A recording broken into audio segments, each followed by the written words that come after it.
Irmãos, a nossa proposta aqui nessas quintas-feiras será meditar nessa carta de Tiago, que tem 5 capítulos, e é extraordinária. Ela vai falar, como eu disse, de coisas diretas. Tiago, ele parece que ele não coloca divisão, ele vai falando de assuntos, ele é curto e grosso, ele fala de um assunto, começa em outro assunto, é direto, e vai indo, e vai indo. E tudo o que Tiago vai falando aqui, são coisas, porque assim, quando chega no começo do ano, eu acredito, eu não estou julgando, nem criticando, mas a gente está acostumado a ver aqueles cultos temáticos de 12 dias de clamor para 12 dias de bênção. Aqui nós pensamos um pouco diferente, nós vamos falar de 12 reuniões de confronto pessoal para uma vida de caráter transformado. Porque não é de cada ano que a gente tem que clamar e buscar, não, a gente tem que ter um encontro com a palavra, uma transformação pela palavra, uma mudança de pensamento pela palavra, para que a gente não viva de ciclos em ciclos, mas viva a maturidade cristã nas nossas vidas. Isso é o que nós precisamos alcançar, esse nível de maturidade que sai das campanhas e campanhas para que eu possa ganhar alguma coisa, porque o que Tiago tem para propor para mim e para você no decorrer desses dias não é o que eu posso ganhar, mas é aquilo que possamos ser em Cristo Jesus. Isso é extraordinário, isso muda tudo, isso muda todas as coisas. Então eu convido você a abrir a sua Bíblia comigo. Eu falei rápido, né? Convido você a abrir a Bíblia comigo em Tiago, capítulo de número 1, versículo de número 1 até o versículo de número 18. Vai ser essa nossa meditação de hoje, dando início a essa série de mensagens que vai ser extraordinária para as nossas vidas. Aleluia. A leitura aqui, Tiago, capítulo de número 1, versículo de número 1. Tiago, servo de Deus e do Senhor Jesus Cristo, às 12 tribos que andam dispersas, saúde. Meus irmãos, tende grande gozo quando cairdes em várias tentações, sabendo que a prova da vossa fé produz paciência.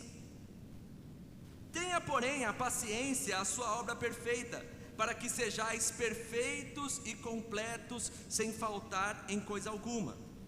E se algum de vós tem falta de sabedoria, peça a Deus, que a todos dá liberalmente,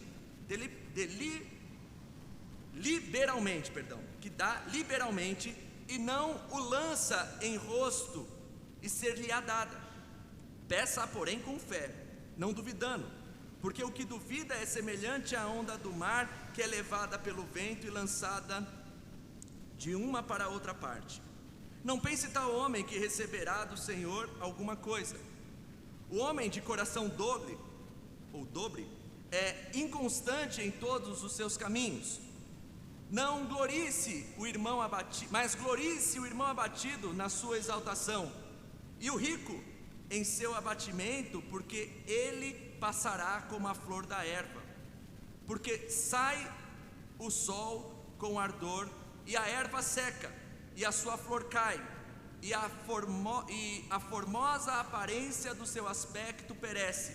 Assim se murchará também o rico em seus caminhos. Bem-aventurado o varão que sofre a tentação, porque quando for provado receberá a coroa da vida, ao qual o Senhor tem prometido aos que o amam. Ninguém sendo tentado diga, de Deus sou tentado, porque Deus não pode ser tentado pelo mal, e a ninguém tenta. Mas cada um é tentado quando atraído e engodado pela sua própria concupiscência. Depois, havendo a concupiscência concebido, dá a luz ao pecado, e o pecado, sendo consumado, gera morte. Não erreis, meus amados irmãos. Toda boa dádiva e todo dom perfeito vem do alto, descendo do Pai das luzes, em que não há mudança nem sombra de variação. Segundo a sua vontade, Ele nos gerou pela palavra da verdade, para que fôssemos como primícias de suas criaturas. Aleluia! Senhor, obrigado por essa noite, obrigado por tua palavra, obrigado por tudo que o Senhor tem feito e tudo o que o Senhor ainda há de fazer sobre as nossas vidas. ministra-nos essa noite, e que a Tua palavra nos traga consciência, transformação, libertação e um encontro contigo, Senhor. Que possamos nascer em Ti através da Tua palavra, em nome do Senhor Jesus, amém e amém. Glória a Deus.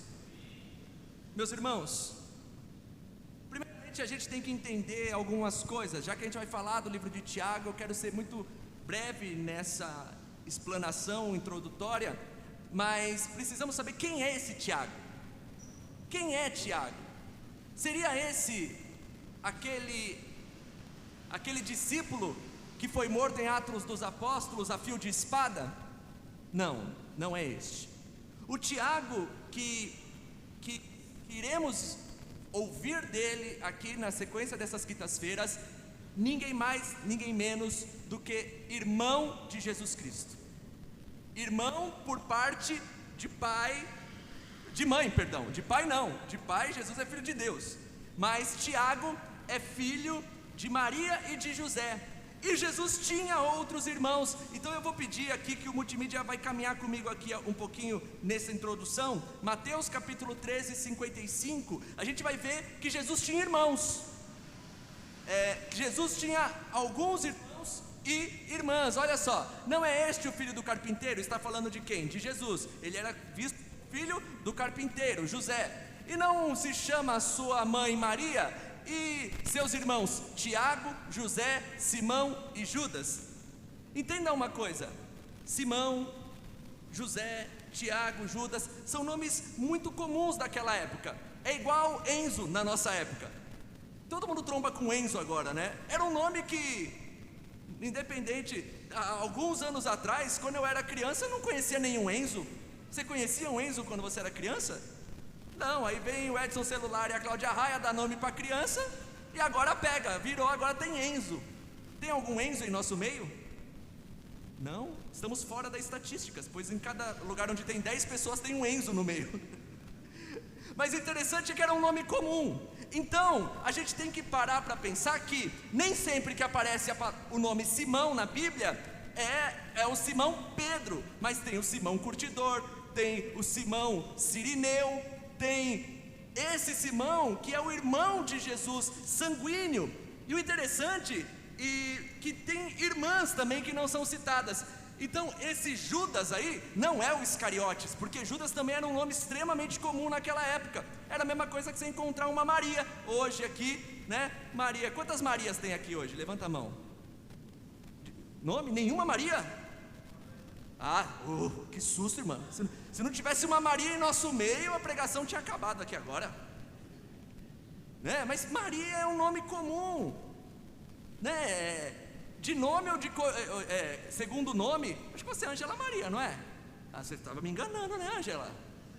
E eu pensando, falando, gente, comecei a suar, falei, só tem uma Maria aqui? Não, tem Ângela Maria aqui, né? Mas então, é um nome comum. Judas, por exemplo, depois do Iscariotes, é um nome que já não se encontra em batizados mais. Não tem nenhum Judas aqui no nosso meio, né? Não tem ninguém batizado por Judas, e muito dificilmente você vai encontrar alguém na rua que ela vai falar o nome e falar assim, ai, meu nome é Judas. Você fica na sua. Olha, está se manifestando ali atrás a pentecostal, ela. E não vai ter Judas. Mas então, entenda uma coisa, Jesus tinha irmãos. E uma coisa interessante é que a gente tem que pensar, e isso é muito importante para a gente entender isso, que os irmãos de Jesus não acreditaram nele. Isso é muito interessante. Os irmãos de Jesus não acreditaram nele, mas talvez nem eu acreditaria, sabendo que eu joguei bolinha de gude com ele, que eu fiz xixi na cama dele, que nós crescemos juntos, que nós fomos para a escola junto, que nossos pais nos colocaram de castigo junto. De repente, quando o meu irmão tem 30 anos, ele fala que ele é o Cristo. Não é esquisito? É claro que Maria tinha evidências no coração e Jesus era uma pessoa diferenciada na sua vida, mas os seus irmãos sanguíneos não acreditaram nele. Eles falaram, meu irmão está ficando louco. Olha só que interessante. Os irmãos de Jesus, eles não querem acreditar em Jesus. E é interessante que tem uma passagem no Evangelho de Marcos, muito interessante, que diz que os irmãos de Jesus queriam impedi-lo de continuar falando, porque acreditavam que ele estava sem juízo, ou quer dizer, louco, tentando calar Jesus pelas coisas que ele estava falando. Existe uma outra passagem que os irmãos de Jesus olham para ele e falam assim: ô Jesus, Yeshua, por que você não vai lá para o templo? Por que você não vai lá em Jerusalém mostrar essas coisas que você faz? Quer dizer, estavam fazendo chacota, e o texto deixa claro, porque não criam nele. Então, o interessante de pensar que esse Tiago que nós estamos falando aqui, ele não cria em Jesus no seu ministério terreno de 3 anos e pouco. Só que, após a morte, e quando Jesus ressuscita, aquilo foi tão impactante, que aqueles que não criam passam a crer. Em Atos dos Apóstolos, capítulo de número 1, versículo 14, joga aí, Atos 1, 14, olha o que Lucas revela para a gente. Todos estes perseveraram unanimemente em oração, com as mulheres e Maria, mãe de Jesus, com os irmãos dele. Os irmãos de quem? De Jesus. E Maria, após a ressurreição, aquilo ficou tão óbvio, ficou tão evidente, que aqueles que não creram passaram a crer. Aleluia. Aí, um fato interessante. Por que eu quero ressaltar, e por que eu estou contando isso? Tem um outro detalhe que a Bíblia e o estudo da Bíblia nos revela. É que em um determinado momento da vida de Tiago, antes de aparecer Paulo na história, quando a igreja está ali em Jerusalém ainda concentrada, o próprio Senhor Jesus se manifesta a Tiago. Tiago tem um encontro íntimo e pessoal com Jesus, assim como aquele encontro semelhante ao encontro que Paulo tem quando encontra Jesus no meio do caminho.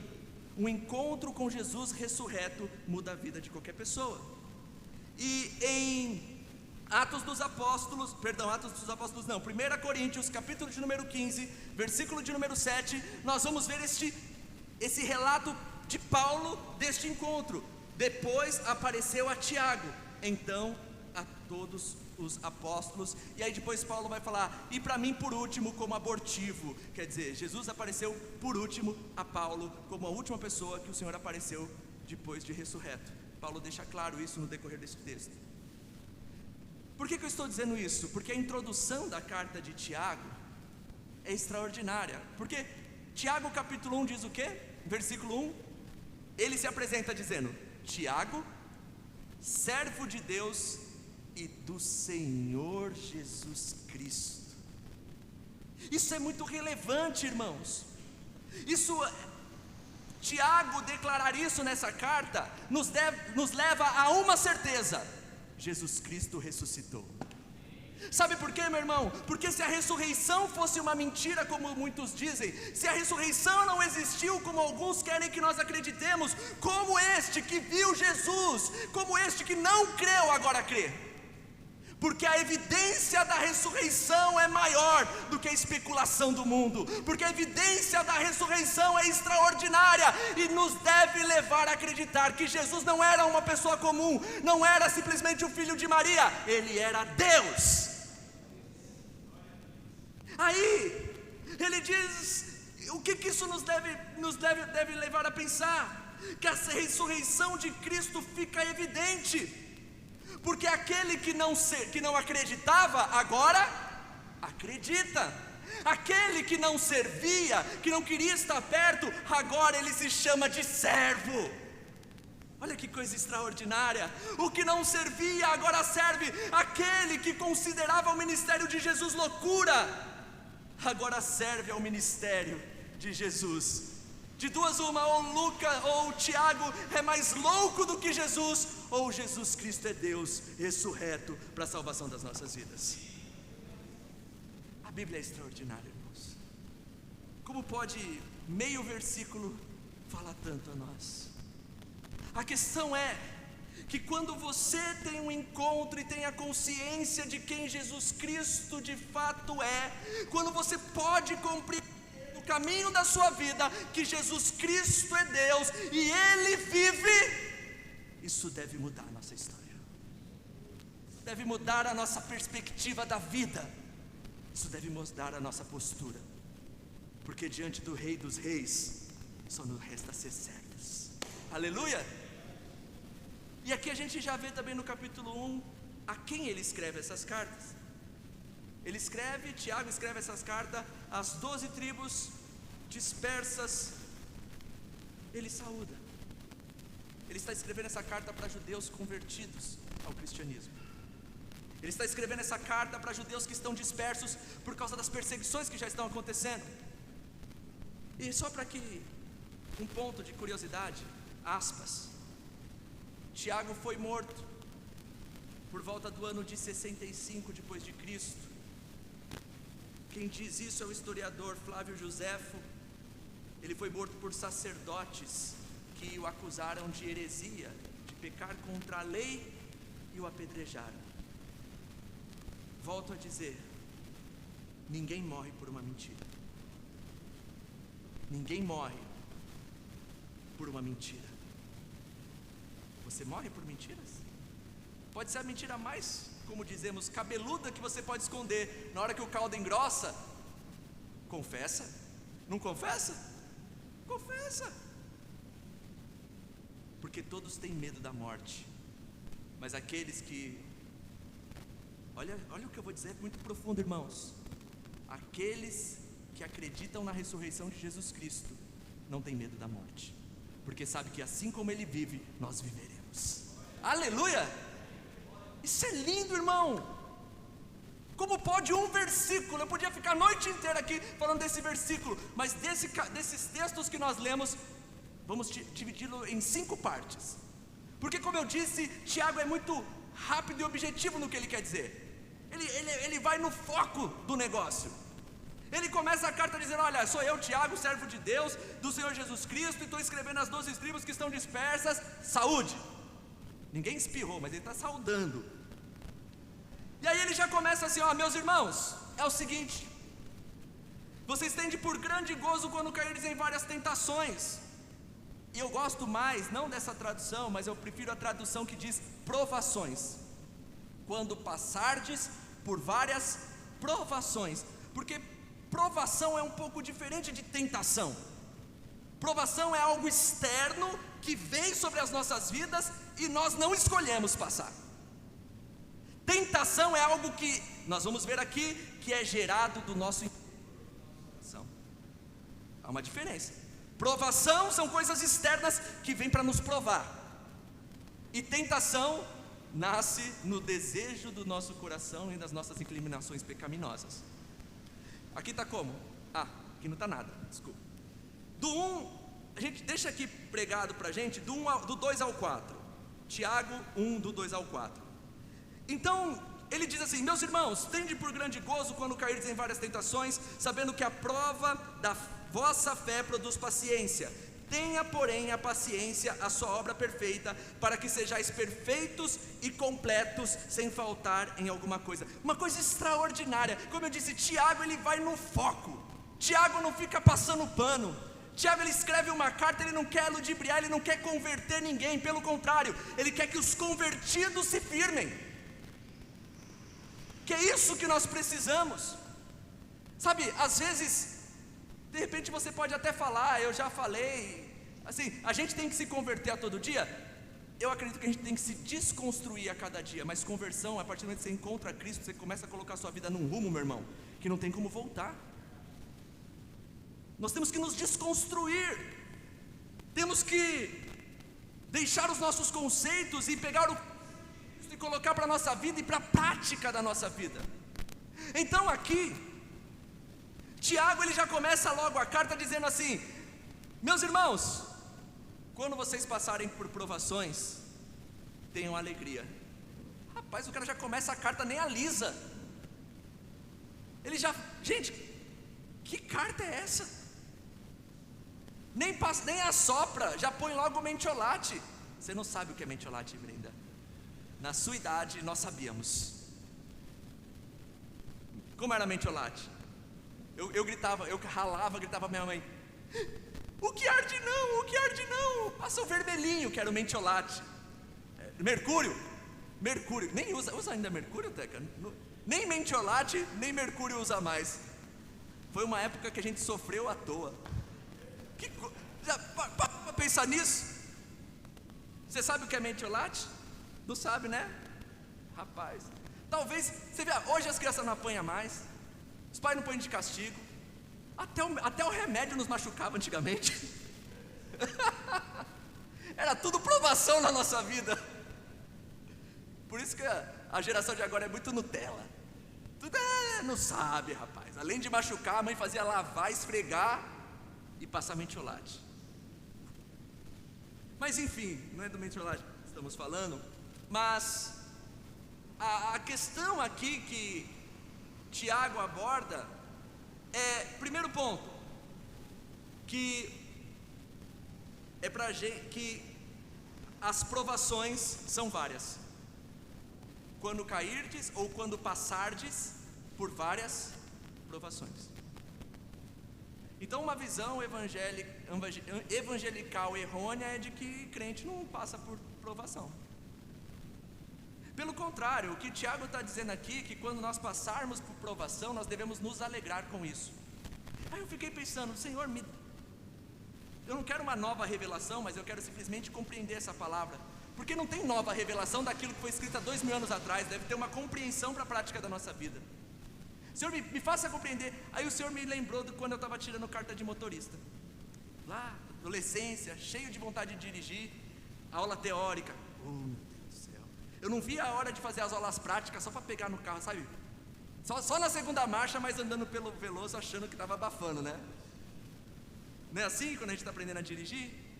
E carta habilitação, você chega para o seu pai, cheio de vontade, e fala assim, pai, deixa eu ir ali no shopping, com os meus amigos, porque eu já estou habilitado, eu estou habilitado, eu quero poder mostrar aquilo que eu sei. Eu estava assistindo um filme com os meus filhos esses dias, e era um grupo de adolescentes salva-vidas, e eles estavam ali na euforia de fazer o primeiro salvamento.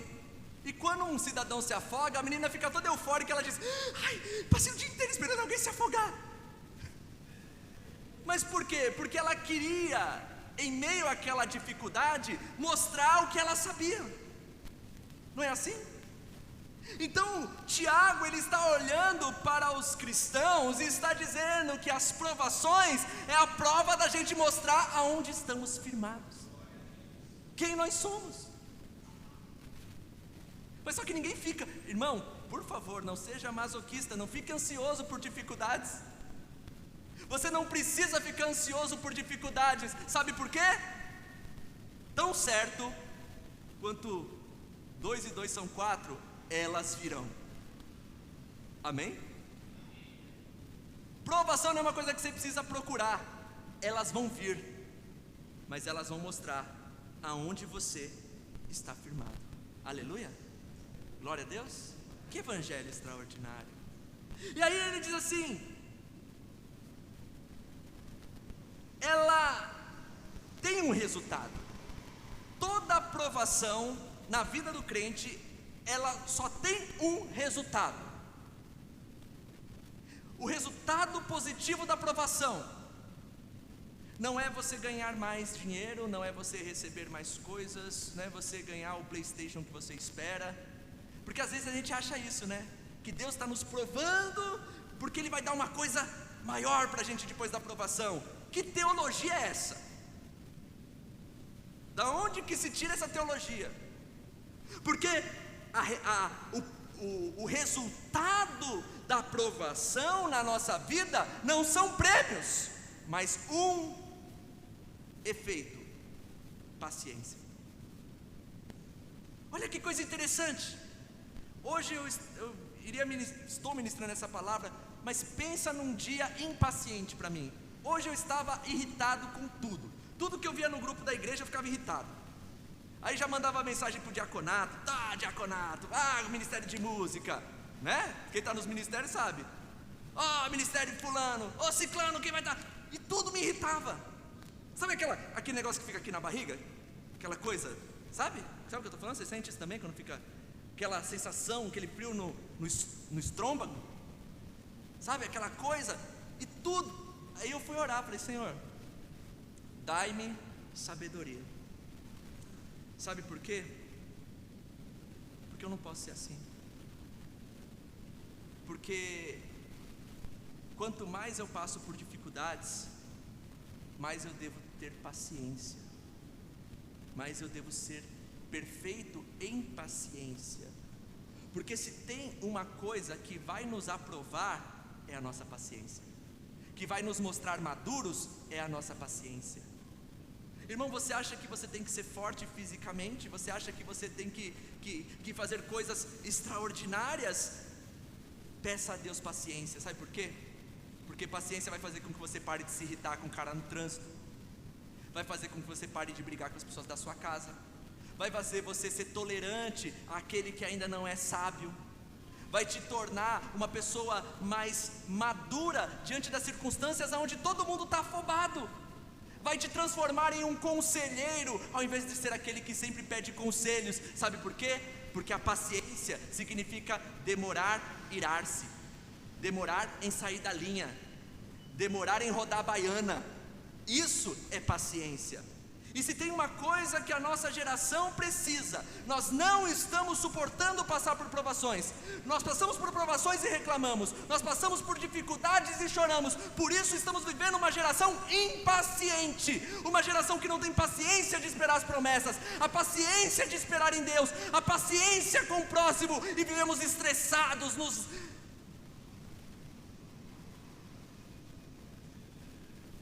sabe? Quando eu era adolescente tem um negócio de impaciência que é terrível. Já está assim o Dudu? Já fala e tá. Sabe, parece que sempre está a flor da pele. Eu lembro que minha mãe falou uma vez para mim: Rodrigo, vai comprar pão? Eu fui comprar pão. Aí ela chegou: ai, Rodrigo, esqueci, precisa comprar mais salsicha. Quem mora no Veloso sabe que o açougue era só lá em cima. E lá vai eu, cheio de tarefas, né? Adolescente, tantas tarefas, né? Fui lá comprar salsicha. Voltei. Sabe, joguei a salsicha assim. Minha mãe fervendo água para ferver a salsicha. A senhora, minha mãe, ia perguntar: Rodrigo, você quer com maionese ou sem maionese? Ela ia perguntar isso. Eu só soube depois. Mas ela disse: eu aqui, ela na pia, ela aqui no fogão, eu aqui na pia do lado, jogando a salsicha. Ela falou assim: Rodrigo. Na hora que ela falou Rodrigo, eu falei: ah, mãe, vai catar coquinho. Irmãos, ela virou essa mão aqui com a esquerda, pá, eu caí no chão. Quando eu caí no chão, ela falou assim: você já tem 15 anos, eu não aguento você nos tapas, vai na mordida. Começou a me morder, irmãos. Eu lembro disso. Mas sabe, irmãos, Deus deu paciência para ela, porque senão ela jogava água quente em mim, né? Sabe, é compreensível, mães assim, Israel, que fez quando fica Mas, irmãos, entendam uma coisa: quando nós não temos paciência, nós provocamos atritos. Quando nós não temos paciência, nós queremos fazer as coisas pela nossa própria mão. Quando nós não temos paciência, nós nos achamos os justiceiros. E mais que isso, quando nós não temos paciência, nós nos colocamos na posição de injustiçados.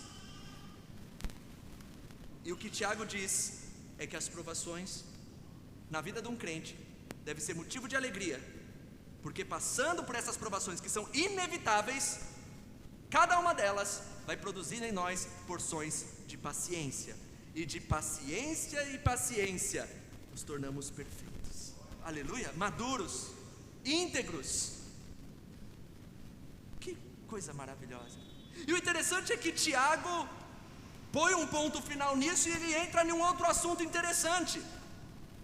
Ele entra do versículo 5 ao versículo 8 em uma questão de sabedoria.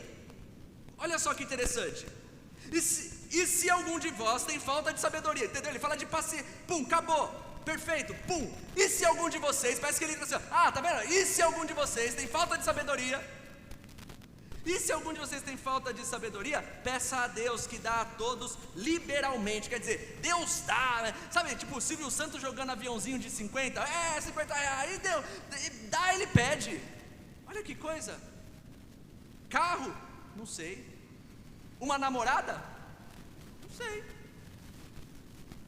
Um emprego? Não sei. Sabedoria? Toma. Olha o que o texto diz.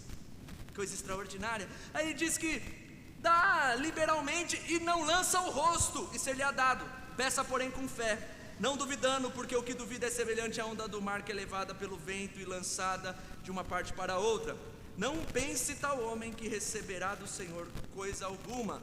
O homem de coração dobre é semelhante, é inconstante em todos os seus caminhos. Algo interessante, como eu disse, Deus dá sabedoria, sem restrição nenhuma. Sabe, irmão, fala a verdade, cá para nós, de tudo que a gente pede para Deus, nas suas orações, o quanto você tem pedido sabedoria? O interessante é que aqui a gente pode ver que a gente fala assim: ai Senhor, a gente quer paciência, a gente pede mais paciência que sabedoria. Você já parou para pensar? Ai Senhor, me dá paciência. Me dá paciência com esse homem, me dá paciência com esse ministério, me dá paciência com esse... A gente vai pedindo paciência. Aí Deus fala assim: tá bom, o único jeito de você absorver paciência é passando por provação. Não é o que a gente leu? O que produz paciência? Provação. Aí você está pedindo um negócio que já vai vir na tua vida. Agora, sabedoria a gente às vezes não pede. E o interessante é que o texto diz que Deus dá liberalmente. Deus não lança o rosto. Você está lá fazendo aquela oração: ah Senhor, me dá sabor de mel. Deus fala assim: oh meu Deus, você vai ficar diabético. Ah Senhor, olha, pesa a mão sobre os meus inimigos. Aí Deus fala assim: vou fingir que não ouvi. Ah Senhor, tira a minha vida. Deus fala assim: você não sabe o que você está falando, vou fingir que eu não vi. Jesus desenhando na terra, né? Ah Senhor, olha lá o pecador, tá vendo, queima ele. Jesus desenhando na terra. Aí está lá: Senhor, me dá sabedoria. Opa, gostei. O que você pediu? Me dá sabedoria, Senhor. Sabe por que sabedoria é a capacidade de discernir entre o bom e o mal, o certo e o errado. Sabedoria é coisa que o Senhor dá a todos aqueles que pedem, porque te ajuda a tomar decisões e fazer escolhas. Isso é extraordinário. A paciência, ela te ajuda, preste atenção, a paciência te ajuda com as demandas que vêm na tua vida. Preste atenção, paciência te ajuda com as demandas que vêm e que acontecem. Eu não pedi, aconteceu e vem. Eu não vou usar paciência para aquilo que eu vou atrás. Eu uso paciência para aquelas demandas que vêm. Agora, a paciência me ajuda a tomar decisões nas escolhas que eu quero, ou saber lidar com as circunstâncias e os caminhos que eu vou seguir. Amém? Sabedoria e Deus dá. Só que é interessante, o que nós vemos nesse texto é que, se Deus dá a sabedoria a todo aquele que pede, aí de repente alguém pensou assim: por que eu não tenho?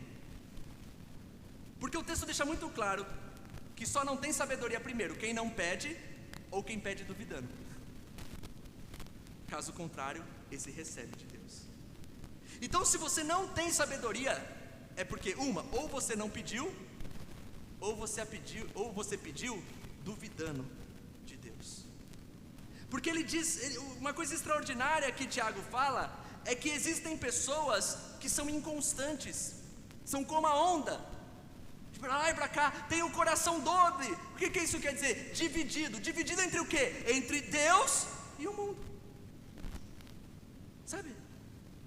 Conhece pessoas divididas entre Deus e o mundo? Pessoas que agora estão e amanhã não estão, que hoje estão uma bênção, amanhã já não estão. Por que essas pessoas vivem assim? Porque falta-lhes fé e confiança que Deus provém nas nossas vidas. Sabe, às vezes a gente fica inconstante, por quê?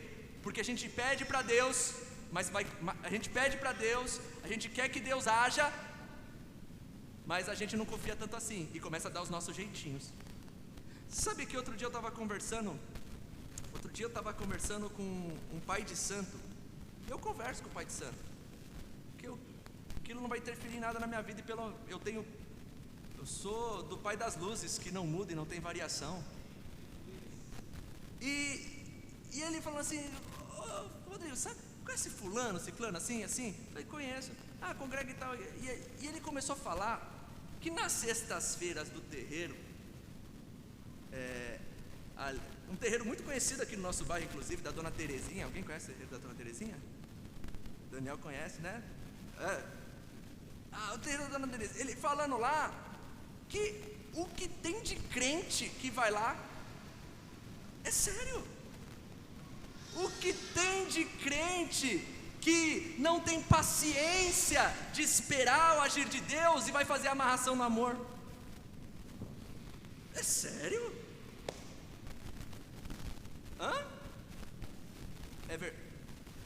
Novidade. Para mim, eu já não me choco mais, irmão, de verdade.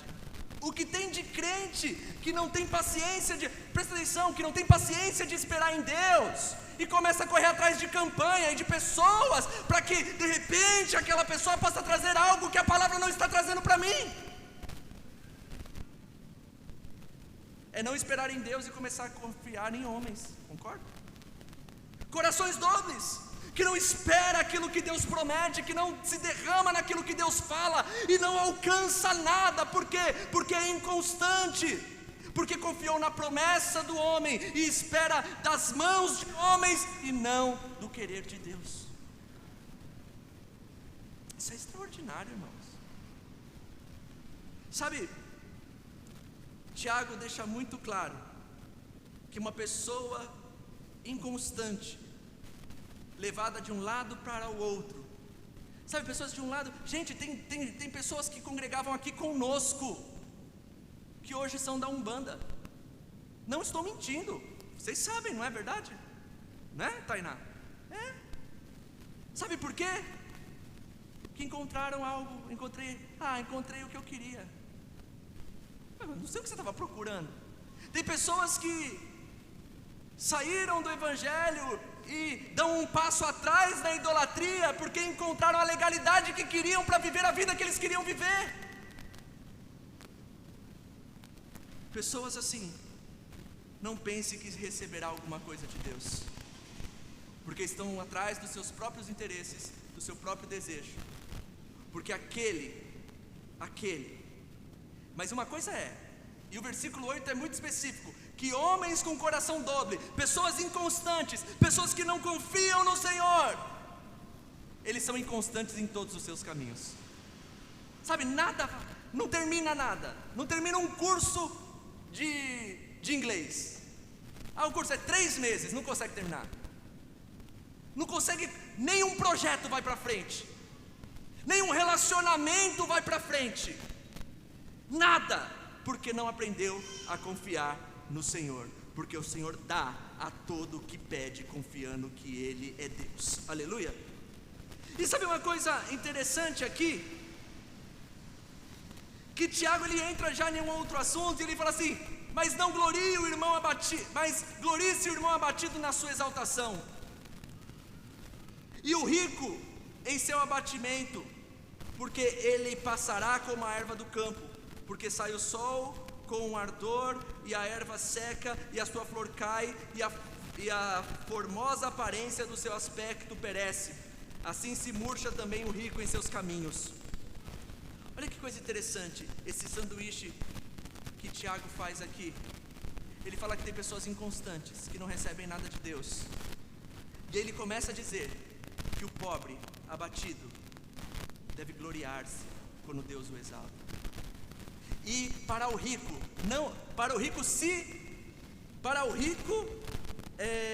se gloriar-se quando for humilhado.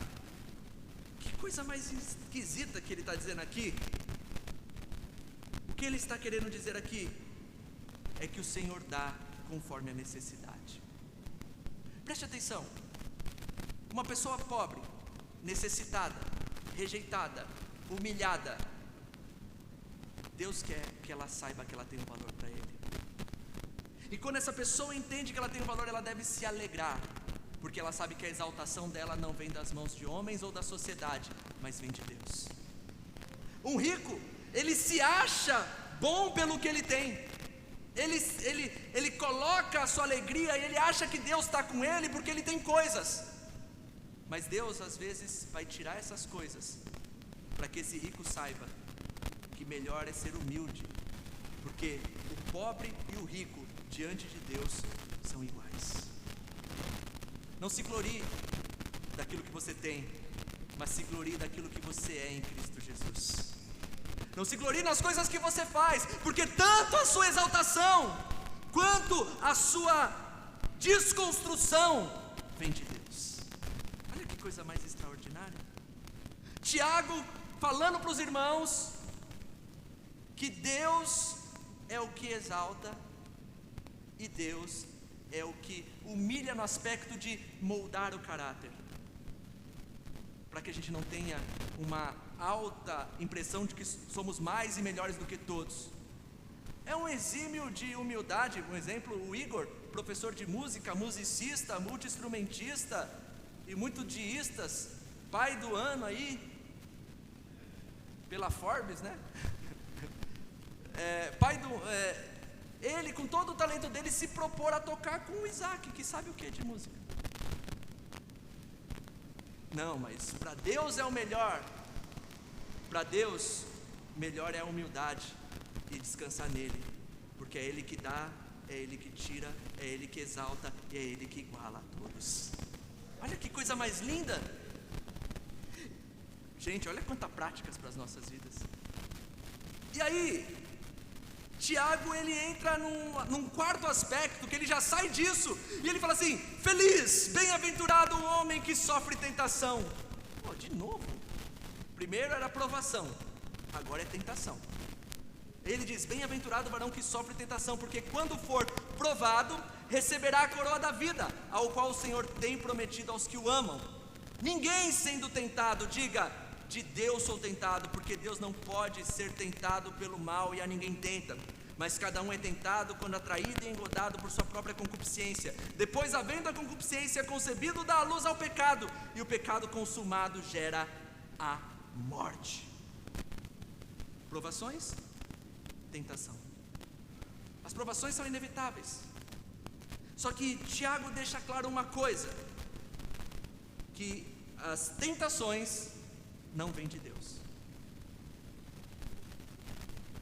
E uma coisa que eu vou ser mais forte ainda, e você pode até discordar de mim, mas eu estou lendo o texto, também não vem do diabo, vem de nós, do nosso coração pecaminoso. O diabo, ele é um especialista em saber as nossas fraquezas. Ele vai exaltar as nossas fraquezas para que nós possamos cair em tentação, mas ser tentado pelo nosso coração. Olha que coisa mais extraordinária que esse texto está dizendo. Olha só: ninguém sendo tentado diga: de Deus sou tentado. Por quê? Porque Deus não pode ser tentado pelo mal e a ninguém tenta. Tiago está dizendo que Deus é bom. Ontem estávamos lendo sobre Jó, lá na casa do Alexandre, estávamos falando, diante de todas as circunstâncias que Jó viveu, Deus não causou o mal na vida de Jó, foi o inimigo, foi o diabo. Por quê? Porque Deus é bom, e Deus é bom o tempo todo. Deus é benigno, Deus é misericordioso, e esse caráter de Deus bom, esse caráter de Deus luz, esse caráter de Deus santo, não pode pensar em ferir alguém. Mas aqueles que confiam nele passam pelas provações sabendo que serão aprovados. Por quê? Porque confiam nele. Uma coisa interessante aqui, como eu estava dizendo, cada um é tentado quando atraído, engodado, envolvido por seu próprio desejo, por sua própria concupiscência, por sua própria paixão. Você tem uma paixão, de repente é o videogame, de repente é de repente é a fofoca. Fofoca é coisa gostosa, né, gente? Quem não?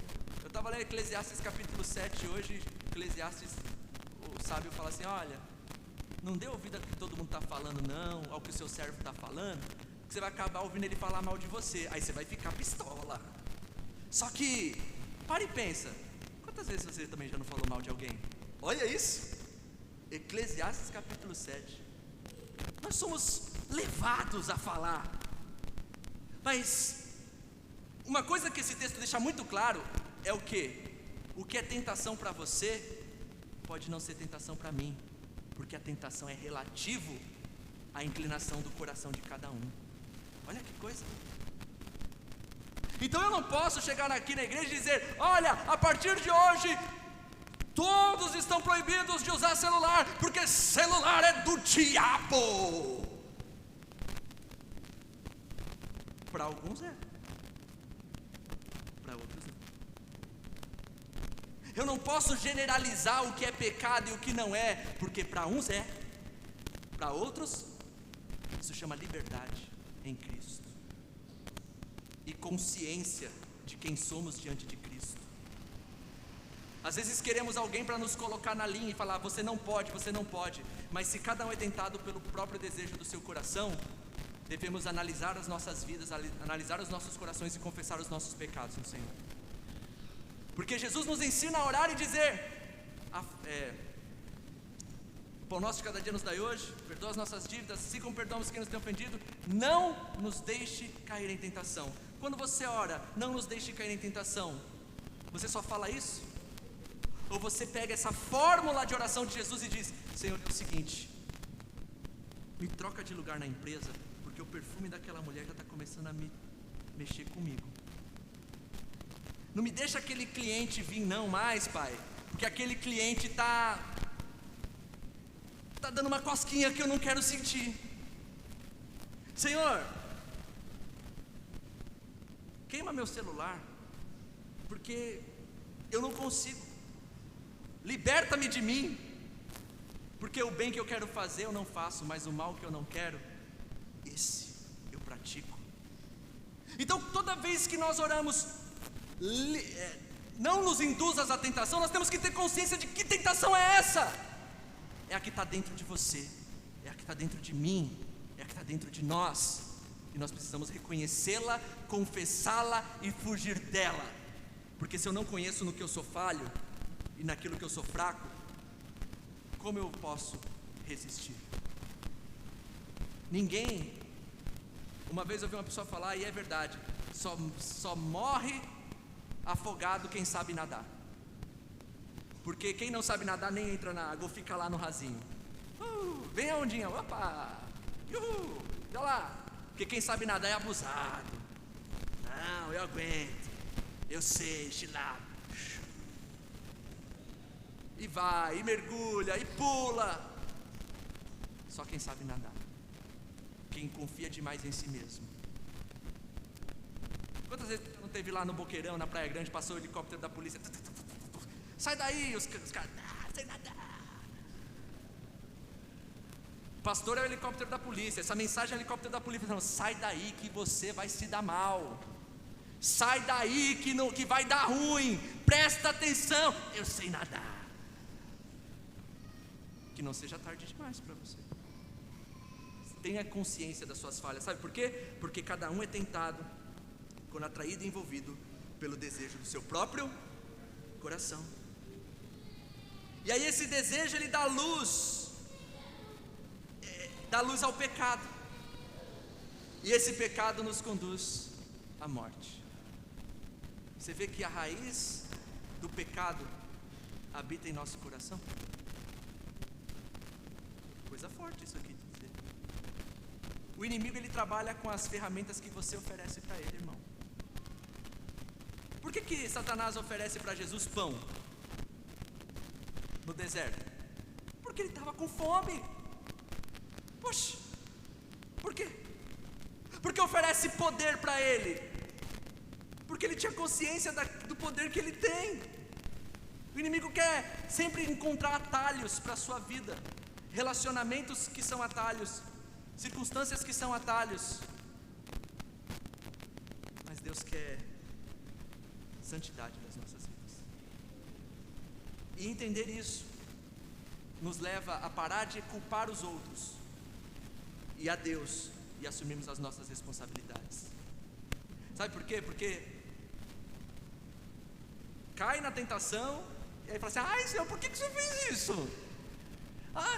Senhor, o Senhor é demais, Deus. Não, Deus não tem nada a ver com isso. Você achou sarna para se coçar, por isso que você está fedendo. E o interessante, para concluir, o versículo de número 16 ao 18 diz assim: não erreis, meus irmãos, toda boa dádiva e todo dom perfeito vem do alto, descendo do Pai das luzes, em quem não há mudança nem sombra de variação. Sabe, nós somos produtores de pecado. Os nossos corações produzem pecado. Só que tudo que é bom, tudo o que é perfeito, todo dom maravilhoso que nós temos, se eu estou pregando essa palavra aqui hoje, não é porque eu sou bom, mas é porque Deus me capacita. Porque toda a boa dádiva e todo dom perfeito vem da onde? De Deus. Não é porque eu sou bom, mas é porque Deus é bom. Sabe, nada vem de nós, mas tudo que é bom vem de Deus. Aleluia. E ele diz assim, que nele não há variação. Sabe, irmão, você já viu esse tipo de palavra? Você está ouvindo a mensagem, a pregação, aí você sabe que o pregador está mais sujo que pau de galinheiro. Você já aconteceu isso com você? Só que aí ele vem, a voz engrossa, ele dá aquela respirada do e vai, pai, que comece, pá. Aí você sai da mensagem e fala assim: se Deus usou até a mula de Balaão, né? Já viu essa daí? Vai dizer, tá vendo? Está em pecado, mas Deus usa quem Ele? Deus não tem variação. Ele não tem variação de sombra. Se há Deus em sua vida, ela brilhará em Deus, e não haverá trevas. Não tem conexão, trevas e luz.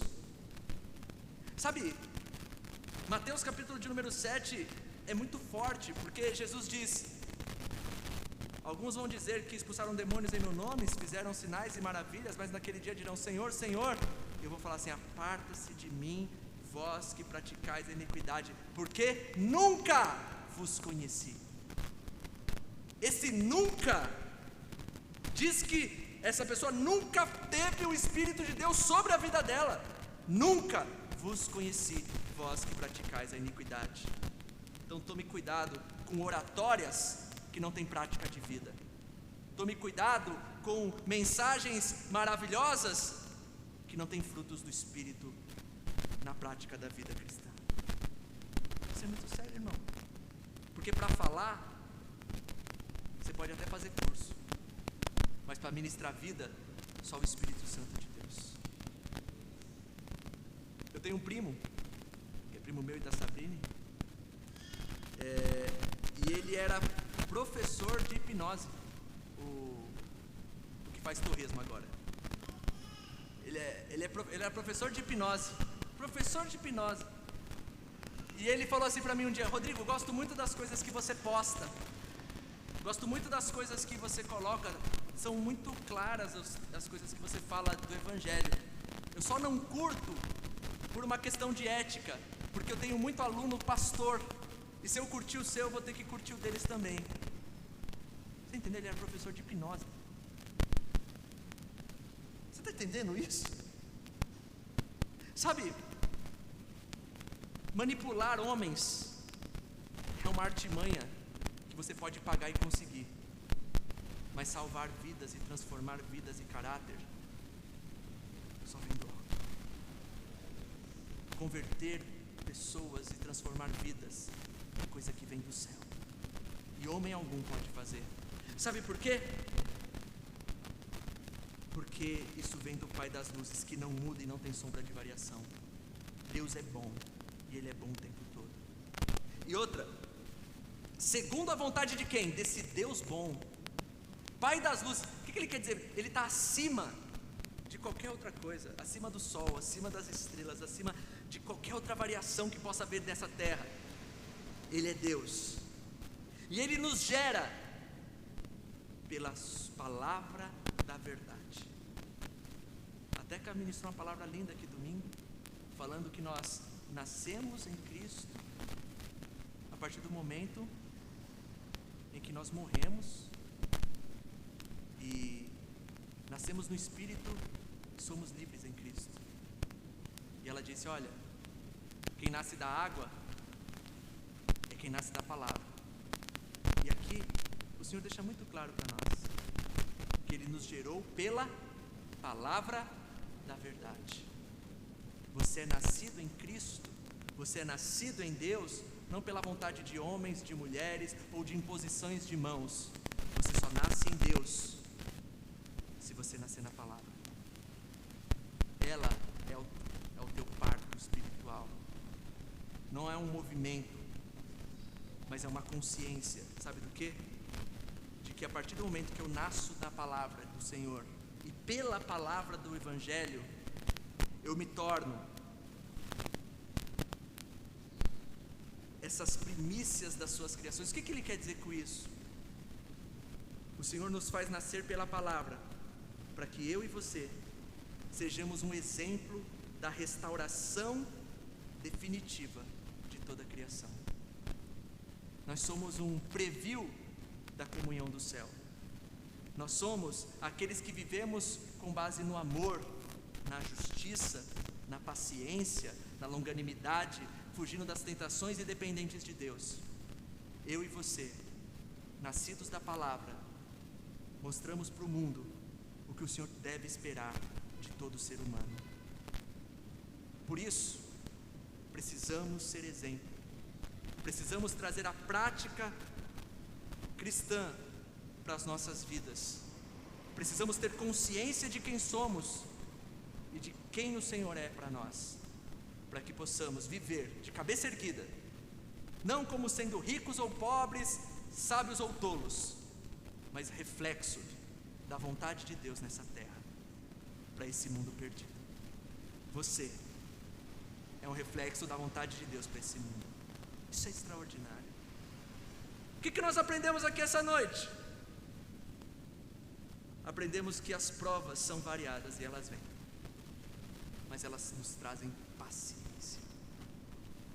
Aprendemos que não podemos ser divididos entre as coisas, mas devemos pedir sabedoria em Deus, porque só Ele dá, e Ele pode dar abertamente a todos aqueles que pedem. Aprendemos que o Senhor quer nem mais nem menos, mas que sejamos iguais, humildes e servos. Aprendemos que a tentação provém do desejo do nosso coração, e aonde das suas fraquezas. Aprendemos que caímos na tentação que nós mesmos desejamos, porque a tentação nasce de nós, e o pecado se torna relativo, dependendo da inclinação do coração de cada um de nós. E aprendemos que se há algo bom em nós, e se há uma nova vida em nós, e se há salvação e reflexos da luz em nós, é porque isso provém de Deus, não é obra meritória de nenhum de nós, mas da maravilhosa graça do Senhor. Aleluia. Práticas que vão mais do que 12 dias, práticas que vão nos impulsionar para uma vida transformada no Senhor Jesus Cristo. Prefiro você aí, sentado com uma mudança de pensamento, do que aqui de pé chorando, indo embora e continuando a ser a mesma pessoa que você é, impaciente, inconstante, levada por todo o vento de doutrina e buscando coisas que o seu próprio coração deseja. Melhor aí sair daqui com o coração contrito e pensativo, e a sua vida mudar lá fora, do que você se derramar aqui na frente e ir para casa continuar sendo a mesma hipócrita.